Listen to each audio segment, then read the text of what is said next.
Guys, आज की class में हम जो हमारा इक्विलिब्रियम वाला पार्ट चल रहा था उस पार्ट्स को थोड़ा सा आगे बढ़ाएंगे। ठीक है,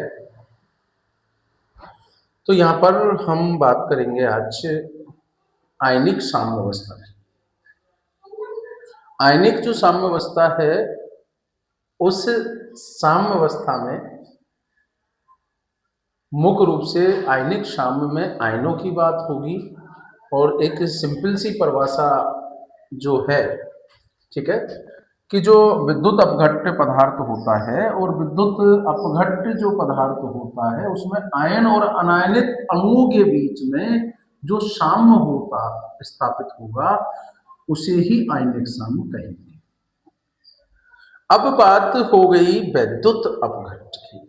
ठीक है, विद्युत अपघट्य जो पदार्थ होते हैं वो विद्युत अपघट्य जो पदार्थ होते हैं यानी कि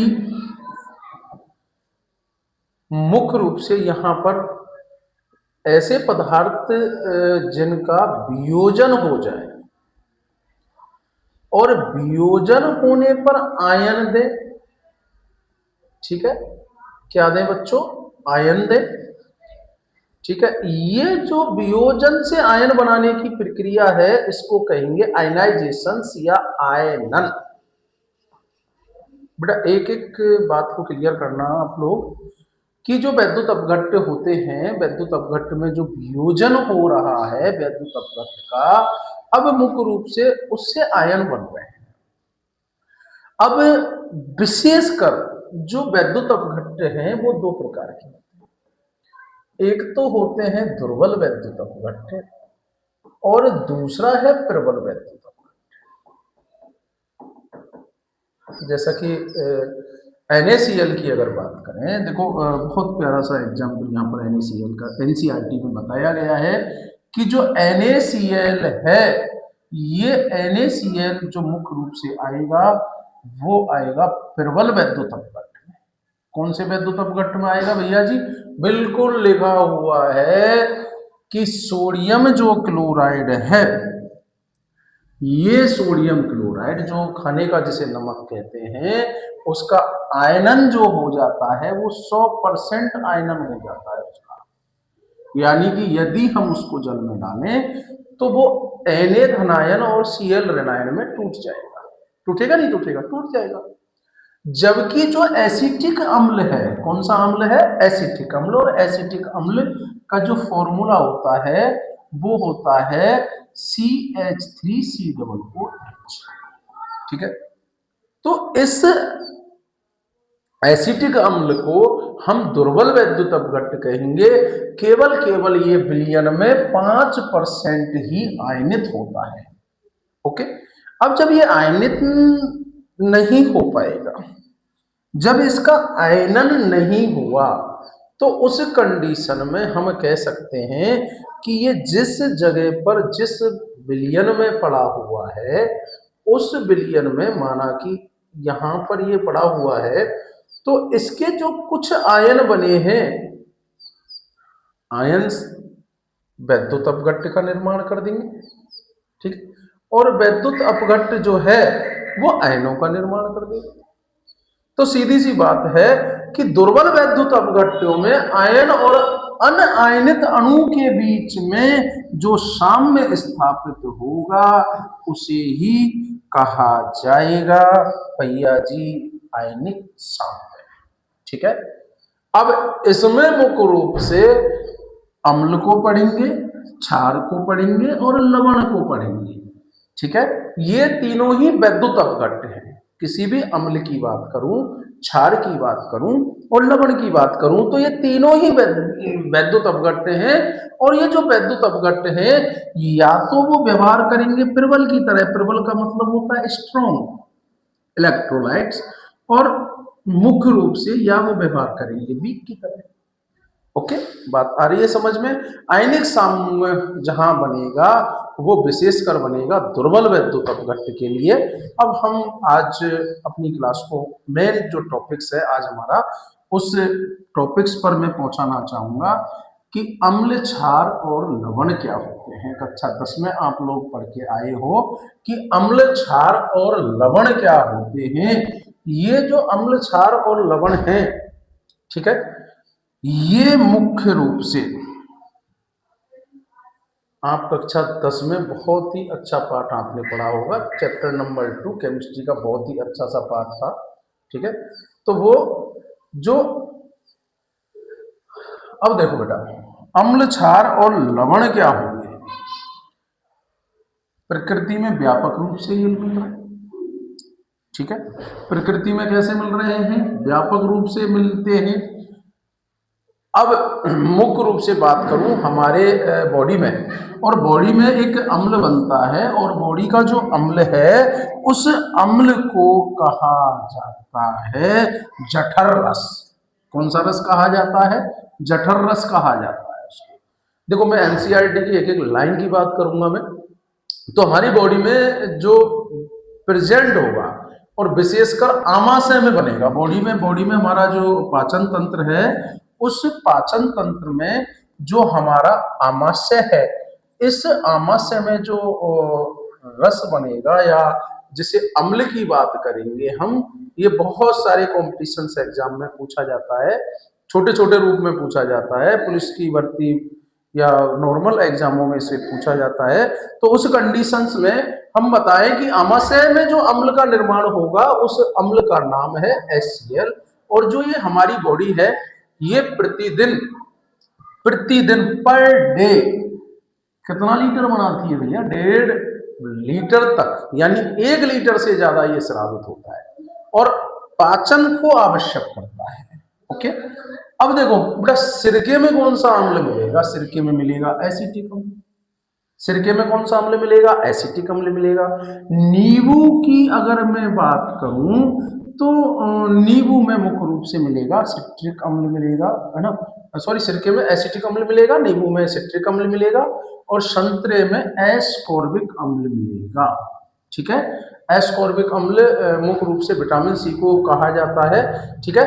विटामिन सी, विटामिन जो सी है उसका नाम है एस्कॉर्बिक अम्ल, ठीक है। और एस्कॉर्बिक अम्ल मुख्य रूप से जो नींबू जो एक तरीके से एक ही नाम है, लेकिन विटामिन और एस्कॉर्बिक अम्ल और सिट्रिक अम्ल बात एक ही है। अगर इमली की बात करें तो इमली में कक्षा 10 में आप पढ़ के आए होंगे, टार्ट्रिक अम्ल मिलेगा, ठीक है। और अगर मैं बात करूं दही में कौन सा अम्ल मिलेगा, तो दही या दूध में अगर मैं बात करूं तो लैक्टिक अम्ल मिलेगा, ठीक है। लैक्टिक अम्ल यहाँ पर आपको मिलेगा देखने को, ठीक है। तो ये प्राकृतिक अम्ल की बात हुई है, और प्राकृतिक अम्ल किस जगह से कैसे कैसे काम करेंगे, ये उनकी यहाँ पर बात कर रहा है। अब सुनो बेटा, अम्ल होते क्या हैं। अम्ल जो शब्द है, अम्ल स्वाद में होते हैं खट्टे। अम्ल स्वाद में कैसे होते हैं, खट्टे होते हैं। और लैटिन जो शब्द है एसिडम से ये एसिड शब्द बना है, जिसका अर्थ होता है खट्टा, ठीक है। इसलिए अम्ल को स्वाद में कैसा माना गया है, श्योर माना गया है, SOUR, श्योर। श्योर माने खट्टा होता है, ठीक है। आगे की अगर हम बात करें, आगे की अगर हम बात करें तो मुख्य रूप से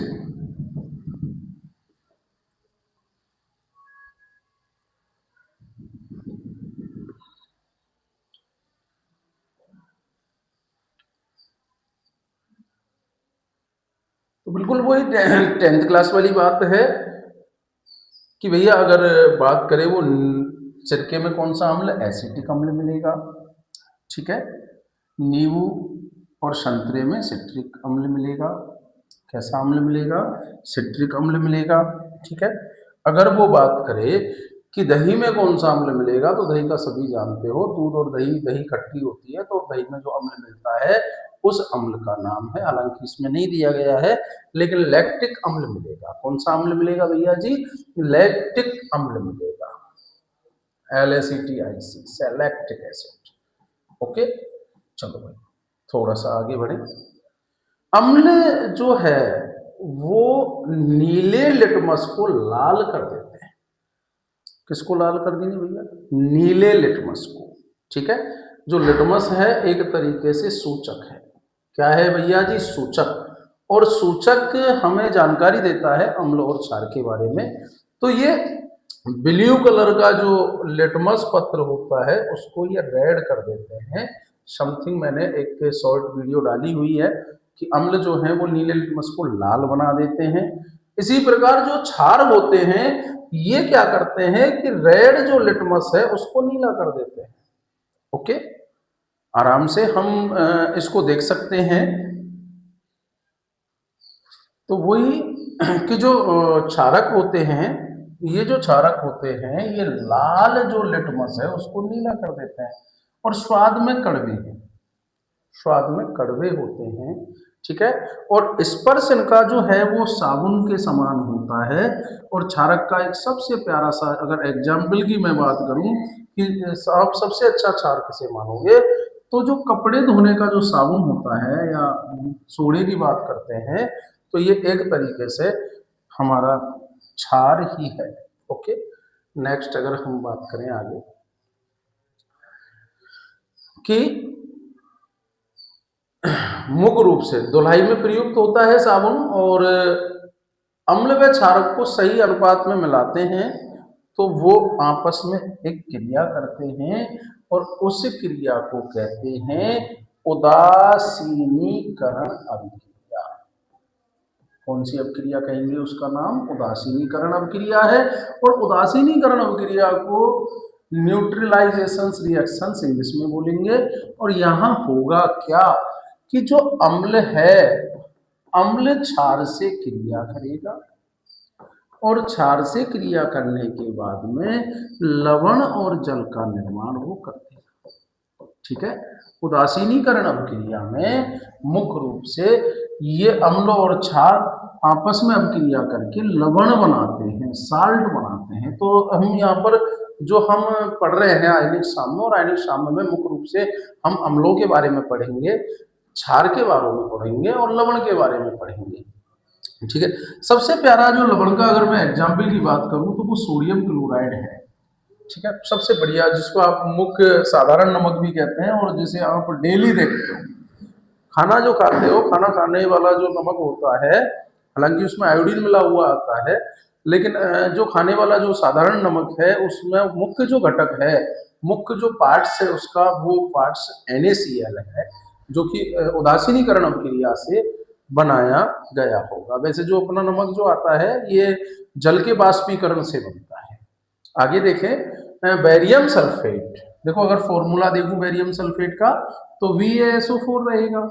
ठीक है, सोडियम नाइट्रेट NaNO3, तो ये अगर मैं बात करूं तो ये NaOH से बना हुआ होगा और साथ में इसकी अभिक्रिया हुई होगी HNO3 से। ये कक्षा अभी 10 तक की बातें हैं। ठीक है, अब देखो यहाँ पर ये BaOH का फुल ट्वाइस और ये SO4 से H2SO4 बना हुआ होगा, तो ये समथिंग इनकी जो अभिक्रिया बनी होगी उससे इसका निर्माण हुआ होगा। तो कुल मिला के अम्ल और क्षार आपस में जब क्रिया करते हैं तो भैया लवण और जल का निर्माण करते हैं, और ये जो है इसको कहेंगे हम उदासीनीकरण अभिक्रिया।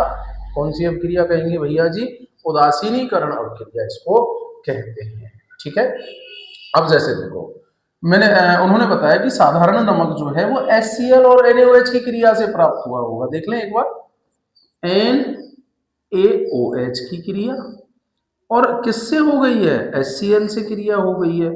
ठीक है, तो जल का जो अणु है वो गायब हो गया, यहाँ से जल बना और लवण बना। देखो बना क्या? NaCl बना, साथ में H2O बना। ठीक है, आगे देखें, थोड़ा सा और आगे बढ़े। अब देखो आगे ये क्या कह रहा है। ठोस अवस्था में पाया जाता है नमक। कैसी अवस्था में मिलेगा? ठोस अवस्था में मिलेगा। और ठोस अवस्था में मिलने से इसमें जो धनावेशित सोडियम आयन है और ऋणावेशित क्लोराइड आयन आपस में विपरीत स्पीशीज के मध्य में स्थिर वैद्युत आकर्षण के गुच्छे बनेंगे। यानी कि यहाँ पर स्थिर वैद्युत आकर्षण रहेगा, ठीक है। और आकर्षण से दो आवेशों के मध्य के स्थिर वैद्युत बल के मध्य के जो पैरा वैद्युतांक के व्युत्क्रमानुपाती होता है, ठीक है। जो ये आवेश का जो बल है, बल का मतलब जो आकर्षण जो लगा है, स्थिर वैद्युत जो आकर्षण बल इनमें लगा हुआ है आयनों में, वो परावैद्युतांक के बराबर होता है, और जल का जो परावैद्युतांक है वो 80 होता है, ठीक है। और इसलिए इसको सार्वत्रिक विलायक कहते हैं, यानी इसमें हर चीज घुलने की क्षमता रखती है। और वैसे भी ध्रुवीय होता है, अगर हम ध्रुवीय की बात हम आगे करेंगे, ठीक है। तो जब ये जल में घोला जाएगा सोडियम क्लोराइड NaCl को जब जल में घोलेंगे, तो क्या होगा कि आयनों के मध्य में जो वैद्युत आकर्षण बल है वो 80 के गुणक में दुर्बल हो जाएगा, ठीक है। परावैद्युतांक पैरामीटर से एक परावैद्युतांक और 80 के गुणक में दुर्बल हो गया, तो ये आयन जो है वो विलयन में मुक्त रूप से गमन करने लग जाएंगे, यानी कि दे आर ऑल्सो फ्री, ठीक है। अगर मैं एक गिलास पानी लूं या बीकर में पानी लूं, और पानी में अगर मैं NaCl को डाल दूं, किसको डाल दूं भैया जी, NaCl को डाल दूं, तो NaCl ऐसा नहीं रहेगा जैसा मैंने हाथ में लिया है, वो जो 80 पैरावैद्युतांक पैरामीटर्स है जल का, उसके आधार पर ये दुर्बल हो जाएंगे। अब क्या होगा, इसमें जो है वो आयंस जो है वो घूमने का काम करेंगे, फ्री हो जाएंगे वो, ठीक है। और मुक्त रूप से गमन करेंगे, और जल के अणुओं के साथ में जल योजित होकर वो पृथक हो जाते हैं। बिल्कुल डेफिनेट सा, बड़े प्यार से आराम से चित्र को समझने का प्रयास कीजिए कि ये कोई नमक का परमाणु था, ठीक है। और जो नमक का परमाणु था ये वाटर है, क्या है भैया जी, वाटर, ऑक्सीजन और दो हाइड्रोजन से मिलके बना हुआ है। किस किस से मिलके बना हुआ है, ऑक्सीजन हो गया और दो हाइड्रोजन हो गए। देखो ये भी ये जल के परमाणु, ओके। ऑक्सीजन हाइड्रोजन और ऑक्सीजन हाइड्रोजन, देख लो भैया, जो थोड़ा सा डार्क कलर का दिख रहा होगा वो हाइड्रोजन है और बीच का गोला ऑक्सीजन है। अब देखो बेटा, ऑक्सीजन और हाइड्रोजन से जो जल है, जल ने क्रिया किया, तो यहाँ पर देख लो हुआ क्या, ठीक है। इसके आयन फ्री हो गए कि नहीं हो गए, देखो Na धन आयन फ्री हो गया, Cl धन आयन फ्री हो गया, फिर Na धन आयन फ्री हो गया, Cl धन आयन। तो कुल मिला के, ठीक है, ये जो आयन है, ये जल में जो सोडियम क्लोराइड का वियोजन जो हो रहा है, Na और Cl जो आयन है ध्रुवीय जल अणु के साथ में जल योजित होकर स्थायी हो जाते हैं। अब ये घुल के स्थायी है, यहाँ स्थायी नहीं है जब हमने जल में नमक को डाला है। अब जब ये घुल जाएंगे तो उस जगह पे जाके स्थायी हो जाएंगे, क्योंकि पैरावैद्युतांक की वजह से इनका घुलना स्वाभाविक हो गया। आगे की देखो, आगे NCERT क्या कह रही है कि जल में हाइड्रोजन क्लोरिक अम्ल, यानी कि अगर मैं वाटर में बात करूं HCl की, तो HCl के जो आयनन की जो तुलना होगी वो एसिटिक अम्ल के आयनन से अधिक होगी। बिल्कुल एसिटिक जो अम्ल है, ठीक है, अगर मैं उसके आयनन की बात करूं, तो उसका जो आयनन रहेगा एसिटिक अम्ल CH3COOH, इसका जो आयनन है, ठीक है, वो अगर हम बात करें कि एसिटिक अम्ल का जो आयनन होगा वो 5% के लगभग होगा। लेकिन अगर मैं HCl की बात करूं तो इसका कैसा रह जाएगा, 100% आयनन हो जाएगा, ओके। और जब आयनन 100% हो गया तो इसको क्या कहेंगे, प्रबल वैद्युत अपघट्ट। और जिसका कम हुआ वो क्या कहलाएगा, दुर्बल वैद्युत अपघट्ट, ठीक है। आगे देखें, आयनन की जो मात्रा है इसके मध्य उपस्थित बंधों की सामर्थ्य और आयनों के जलयोजन की मात्रा पर भी निर्भर करती है। पूर्व में वियोजन और आयनन पद अलग भिन्न भिन्न अर्थों में प्रयुक्त किए जाते थे, लेकिन ध्यान रखना अलग अलग समझते थे इनको, वियोजन और आयनन। अरे सिंपल सी बात है, जो टूट रहा है और आयनों में बदल रहा है तो उस पूरी क्रिया को तो आयनन कहेंगे, और जिसका वियोजन हो रहा है, वियोजन का मतलब टूटना है, तो विलेय के जो आयन हैं जो उसकी ठोस अवस्था में भी विद्यमान रहते हैं, जल में पृथक्करण की प्रक्रिया को वियोजन कहेंगे, ठीक है। ठोस अवस्था में जो विद्यमान थे विलेय के आयन, ठीक है, जल में जो अलग हो रहे हैं, उदाहरण के लिए सोडियम क्लोराइड की जो बात कर रहा है, ठीक है। जबकि ये जो पूरी प्रक्रिया है, इस पूरी जो प्रक्रिया है, ये प्रक्रिया आयनन कहलाती है। क्या कहलाती है भैया जी? आयनन कहलाती है, जिसमें उदासीन अणु विलयन में टूटकर आवेशित आयन देता है। ठीक है। और हम इन दोनों पदों को अंतर बदल भी कर सकते हैं। अब है आर्हेनियस की अवधारणा। बहुत ही गजब अवधारणा है, शानदार अवधारणा है। थोड़ा सा समझने का प्रयास कीजिए कि अम्ल और क्षार के बारे में परिभाषित करने के लिए कुछ अवधारणाएं दी गई थी, जिसमें से आर्हेनियस की अवधारणा। आर्हेनियस का जो सिद्धांत है वो ये कह रहा है कि जल में अपघटित होकर जो H धनायन दे वो तो अम्ल कहलाएगा। ठीक है।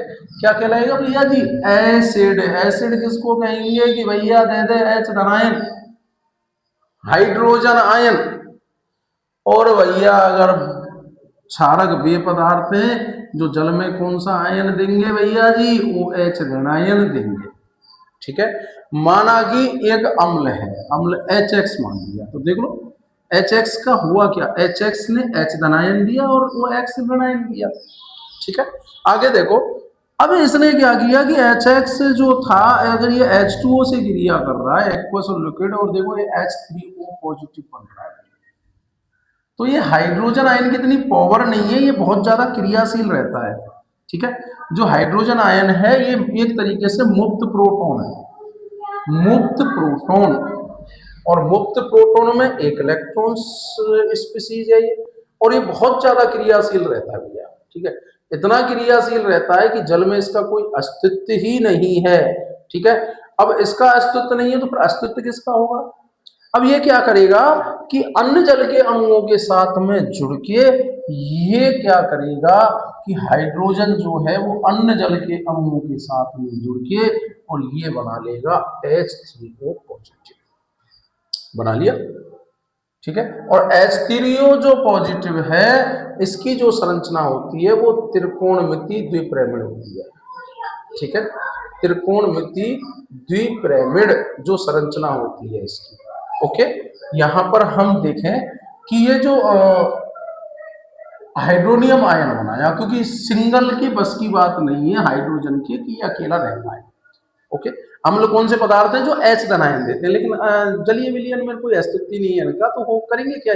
ये जो जलीय विलयन में जो H2O है उससे क्रिया करेंगे भाई, और उससे क्रिया करने के बाद में ये H3O पॉजिटिव के रूप में रहेगा।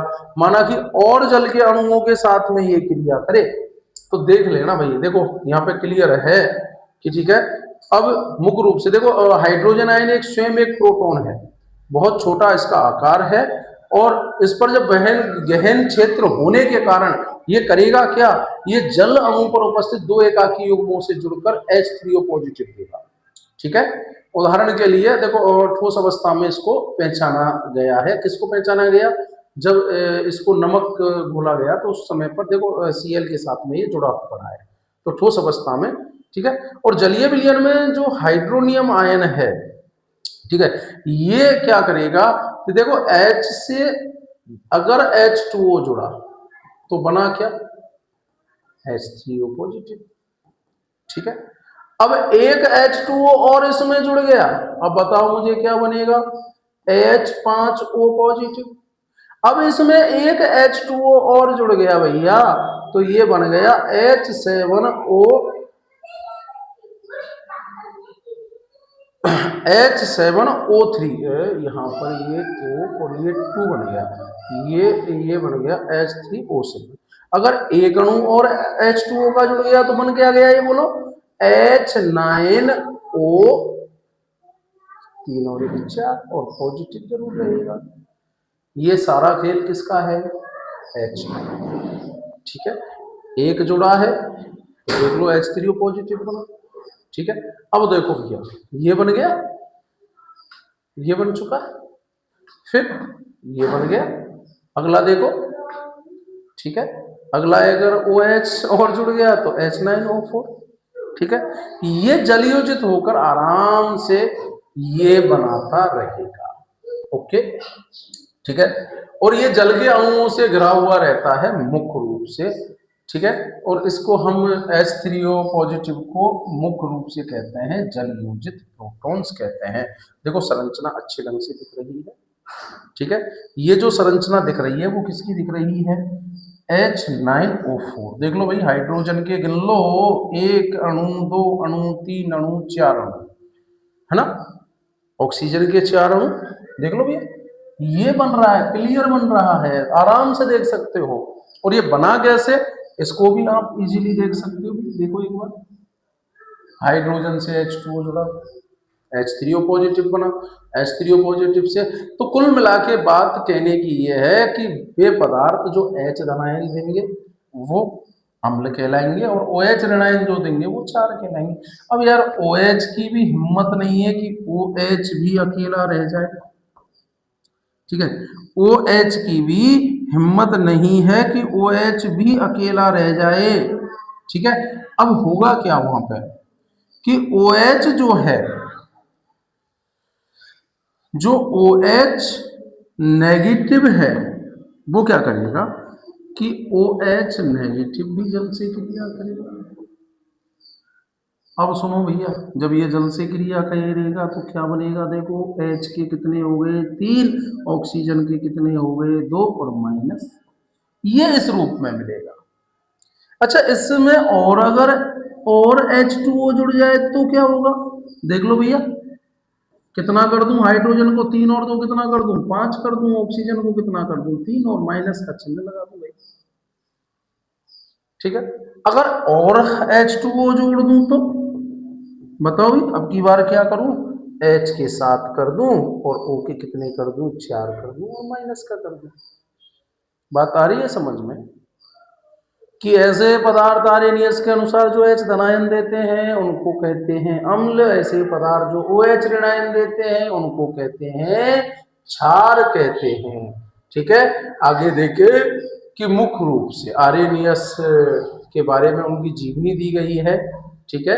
अब देखो, हाइड्रोक्सिल जो आयन है ये भी जलीय विलयन में जलयोजित रूप में रहता है। बात समझ रहे हो, जलयोजित रूप, वही एक OH H2O से जुड़ा, फिर बन गया H3O2 माइनस, फिर इसमें जुड़ गया H2O, फिर क्या जुड़ गया, बन गया भैया H5O3, फिर इसमें H2O जुड़ गया H7O4 माइनस। तो ये जलयोजित रूप है भैया, जो बॉक्स में पहले अभी मैंने समझाया गया है, और ठीक है। अच्छा, इस आर्यनियस के सिद्धांत की यह सूचना है कि ऐसे पदार्थ जिनमें H और OH नहीं है, अब यार उनका कैसे डिसाइड करेंगे हम, इसने बता दिया। मैं कहूं कि ये कह रहा है भैया जी H2SO4 तो हाइड्रोजन है, अम्ल होगा। ये कह रहा है CaOH का उल्ट्राइज, बताओ भाई कौन सा आयन है, OH है, इसलिए ये क्षार रहेगा, ठीक है। लेकिन ये भाई साहब जी नहीं बता पाए, आर्यनियस जी, कि NH3 अमोनिया है भाई, अब ये अम्ल है कि क्षार है। इस बारे में आगे के जो वैज्ञानिक थे उन्होंने अपनी कंसेप्ट को समझाया, और उनका नाम था ब्रोंस्टेड, लॉरी, और इन्होंने अम्ल जो क्षार की अवधारणा थी उनको कुछ इस तरीके से समझाया। देखेंगे कि ब्रोंस्टेड और लॉरी दो वैज्ञानिक थे अलग अलग, ठीक है। और इन्होंने क्या परिभाषा दी कि जो किसी विलयन में ऐसा पदार्थ जो किसी विलयन में H धनायन देगा वो तो अम्ल है, ठीक है। और जो भैया प्रोटॉन ग्रहण करेगा, अरे दाता, अम्ल रहेगा, और लेने वाला जो होगा वो क्षारक रहेगा, ठीक है। अब यहां उन्होंने जो सीमाएं थी NH3 को ले लिया भाई। अब NH3 ने क्या किया, NH3 ने H2O से प्रोटॉन लिया और NH4 बन गया, बना नहीं बना, देखो भैया क्या किया, वही अम्ल लिया है, प्रोटॉन्स को ग्रहण किया है, और प्रोटॉन्स को ग्रहण करके अब ये, ठीक है, ध्यान रखना, ये जो क्षारक है इससे जो स्पीसीज बनी वो संयुग्मित अम्ल है, ठीक है। और अम्ल से जो स्पीसीज बनी उसको कहेंगे संयुग्मित क्षारक। तो इसलिए इसको संयुग्मित कॉन्जुगेटेड एसिड बेस थ्योरी भी कहते हैं, ठीक है। तो संयुग्मित अम्ल क्षार सिद्धांत किसे कहते हैं? तो ब्रोंस्टेड-लोरी के सिद्धांत को संयुग्मित अम्ल क्षार सिद्धांत कहते हैं। ठीक है, अब देखो बच्चों, यहां हाइड्रोक्सिल जो आयन है उसकी उपस्थिति के कारण विलयन बनता है। उपरोक्त में जल जो है वो प्रोटॉन देता है और अमोनिया प्रोटॉन ग्रहण कर रही है, तो बात यही है। ठीक है, अब देखो मुख्य रूप से अब यहां पर कुछ सवाल हैं। ब्रोस्टेड अम्ल और ब्रोस्टेड क्षारक किसे कहेंगे, या संयुग्मित अम्ल या संयुग्मित क्षारक किसे कहेंगे?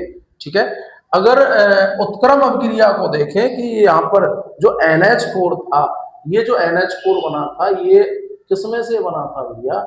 ये जो था वो क्षार में से बना था, तो ये एसिड होगा। अब ये क्या करेगा? ये उल्टा देने का काम कर सकता है। ओके, तो मुख्य रूप से देखें एनसीईआरटी क्या कह रही है। ठीक है, और एनसीईआरटी किस तरीके से कह रही है कि देखो H2 और H की बात करें तो देखो H2 और ये आपस में अम्ल और क्षार के युग्म है। ठीक है, H2O का युग्म कौन बनाएगा? OH बनाएगा भैया। ठीक है, और NH3 का युग्म कौन बनाएगा भाई? NH4 बनाएगा। ये अम्ल और क्षारों के युग्म है। ठीक है, इसलिए इस सिद्धांत को संयुग्मी अम्ल क्षारक सिद्धांत भी कहते हैं। ठीक है, यहाँ से एक छोटा सा कभी कभी क्वेश्चन आ जाता है कि इनके जो संबंधित संयुग्मी अम्ल और क्षार के बारे में आप बताइए। ठीक है, तो कुल मिला के जिसमें प्रोटॉन एक कम है वो तो क्षार, और जिसमें प्रोटॉन की संख्या बढ़ रही है वो अम्ल है भाई। जिसमें ज्यादा प्रोटॉन्स हैं, कहानी तो प्रोटॉन्स के ऊपर की थी कि प्रोटॉन्स को लेने वाला और प्रोटॉन्स को देने वाला, तो देने जो वाला है वो है अम्ल और लेने वाला है भैया क्षार, और इन दोनों का जो कॉम्बिनेशन बनेगा वो संयुग्मित अम्ल क्षार सिद्धांत कहलाएगा। इस एग्जाम्पल को जरा सा प्यारा सा अगर यहां समझे, देखो कितनी प्यारी सुंदर सी क्रिया दी गई है कि जल में हाइड्रोक्लोरिक अम्ल जो है वो कैसे काम करेगा। तो देखें उस बात को कि जल में जो हाइड्रोक्लोरिक अम्ल है, देखो भैया जी क्या है इसके पास में मौजूद है? हाइड्रोजन। ठीक है, अच्छा हाइड्रोजन मौजूद है, अब इससे बन गया Cl-, तो ये अम्ल था, यानी कि H धनायन देने का काम किया। ठीक है, अब ये क्षारक बन गया, लेकिन संयुग्मी क्षारक क्यों कहेंगे? क्योंकि ये हाइड्रोजन लेने की क्षमता रखता है। ओके, आगे की अगर हम बात करें H2O के लिए, तो H2O ने क्या किया? ये प्रोटॉन ले रहा है, H ले रहा है। ठीक है, अब यार एक बात मुझे यहाँ पे भी समझ में नहीं आई कि इन दोनों अभिक्रियाओं में ये H2O ही तो अम्ल की तरह कार्य कर रहा है और ये H2O क्षारक की तरह कार्य कर रहा है, तो सिद्धांत थोड़ा सा गड़बड़ होगा कि नहीं होगा?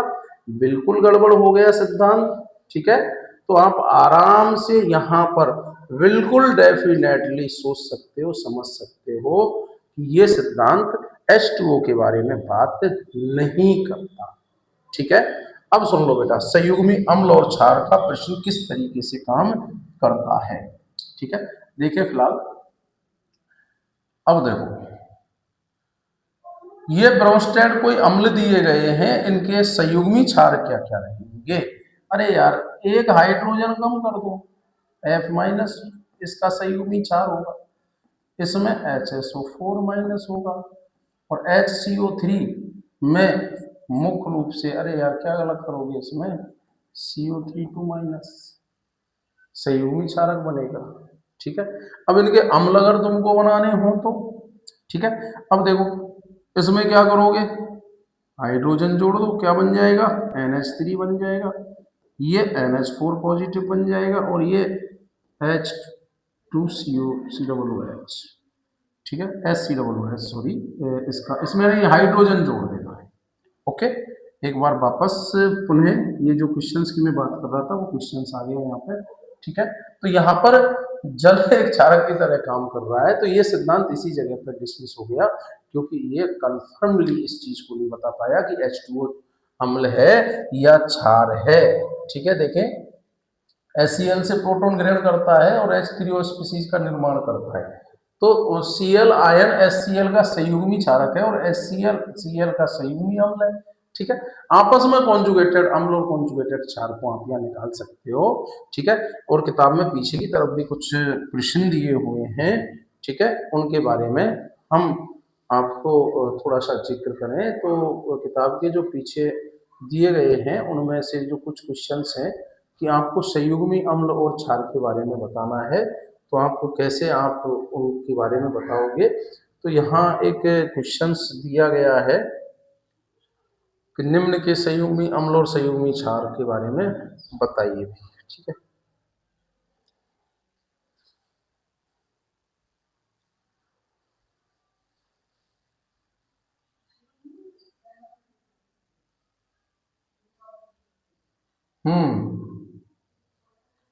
प्रश्न नंबर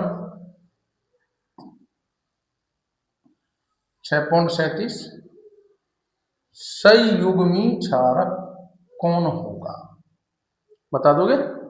ठीक है, आराम से ऐसे ही 6.35, संयुग्मी अम्ल क्षार युग्म का क्या अर्थ है और संयुग्मी अम्ल और क्षार बताइए।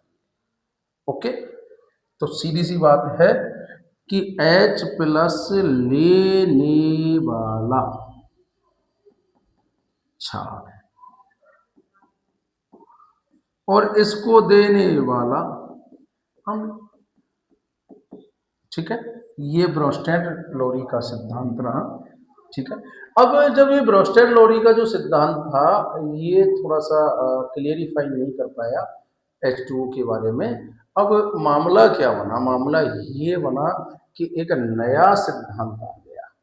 ठीक है, और बहुत ही प्यारी अवधारणा आई थी जिसे कहा जाता है लुईस अम्ल क्षार अवधारणा। ठीक है, तो लुईस अम्ल क्षार अवधारणा एनसीईआरटी क्या कह रही है, थोड़ा सा फोकस करें यहाँ पर। लुईस ने अम्ल को इलेक्ट्रॉन ग्राही और क्षारक को इलेक्ट्रॉन ग्राही, यानी जो इलेक्ट्रॉन पेयर हो रहा है वो अगर लेने वाला है तो वो मुख्य रूप से एसिड है, एसिड कहलाएगा। और अगर उसको देने वाला है वो क्या है, युग्म को देने वाला क्षार कहलाएगा। ठीक है, हाँ जी। तो ये जो सिद्धांत था ये अब सुनो भैया, ये जो स्पीसीज है, ये जो सिद्धांत है बहुत ही अच्छे ढंग से समझने का है। ठीक है, कि ब्रोंस्टेड लोरी क्षारक और लुईस क्षारक में कोई विशेष अंतर नहीं है, क्योंकि दोनों ही जो सिद्धांत हैं वो क्षारक एकाकी इलेक्ट्रॉन युग्म देते हैं, परंतु लुईस अम्ल के सिद्धांत में बहुत से ऐसे पदार्थ भी हैं जिनमें प्रोटॉन्स नहीं है। बात समझ रहे हो, प्रोटॉन की बात नहीं की उन्होंने, इन्होंने इलेक्ट्रॉन युग्म की बात की है, जैसे BF3। ठीक है, कि NH3 से अभिक्रिया एक विशिष्ट उदाहरण है। इस प्रकार प्रोटॉन रहित एक इलेक्ट्रॉन की कमी वाला जो ये BF3 है, ये NH3 के साथ में क्रिया करके इस एकांकी इलेक्ट्रॉन युग्म को ले लेगा। बिल्कुल ठीक है। अब ध्यान रखना, जिन पर इलेक्ट्रॉनों की कमी रहेगी, इलेक्ट्रॉनों की कमी कौन पर रहेगी, धनायन पर रहेगी, तो ये लुईस एसिड कहलाएंगे सभी। ठीक है, Al3 ये सब लुईस अम्ल हैं। लेकिन जिनमें इलेक्ट्रॉन युग्म मिलेगा, जैसे मैंने H2O की बात करें तो H2O पे एकाकी युग्म मिलता है ऑक्सीजन पर। ठीक है, NH3 पर सिंगल लोन पेयर मिलता है और OH पे तो खुद ही ऋणायन है। तो ये जो है वो लुईस क्षार है। क्या है भैया जी, लुईस क्षार है ये। ओके, ठीक है, लुईस अम्ल और क्षारों में वर्गीकृत कीजिए और बताइए कि ऐसा व्यवहार क्यों करते हैं। बहुत ही प्यारा मामला है। यहाँ पर इधर देखो OH नेगेटिव, एक लुईस, क्या मानूंगा इसको मैं, लुईस बेस मानूंगा। क्या मानूंगा, बेस मानूंगा। क्यों क्यों मानूंगा, क्योंकि ये इलेक्ट्रॉन युग्म को जो मुख्य रूप से ये दान कर सकता है। ओके, ठीक है। F- ये भी लुईस क्षारक है, क्योंकि ये भी एक इलेक्ट्रॉन्स को, यानी जिस पर ऋणावेश आए वो क्षारक है। ठीक है, तो इलेक्ट्रॉन युग्म दान कर सकता है, लेकिन ये देखो बेचारे को, एस धनायन को, ये लुईस अम्ल कहलाएगा। अगर मैं कहूं Ca2+, तो ये कमी है इलेक्ट्रॉन्स की। ठीक है, और जिस पर पॉजिटिव जो आवेश आ रहा है वो एक तरीके से एसिड की तरह काम करेगा। ठीक है, अब मुझे यहाँ पर एक छोटा सा आप क्वेश्चन बताओगे कि जो संक्रमण धातु होती है उनमें मेटल और लिगेंड्स होता है। तो अब यहाँ पर जो धातु होती है वो लिगेंड्स से जुड़ी हुई होती है, तो वहाँ कौन सी चीज अम्ल होगी, कौन सी क्षार होगी, तो ये बात ठीक है। तो BCl3 BF3 ये सब लुईस अम्ल हैं क्योंकि इलेक्ट्रॉन न्यू है, ठीक है। ये इलेक्ट्रॉन की कमी वाले जो यौगिक हैं वो लेविस एसिड कहलाएंगे, ओके। और जो इलेक्ट्रॉन्स देने की क्षमता रहेगी वो लुईस क्षार कहलाएंगे, यानी जिन पर ऋण आवेश रहेगा, ओके। यहाँ से आगे हम नेक्स्ट वीडियो में पढ़ेंगे अम्ल और क्षारों का आयन, ओके। तब तक के लिए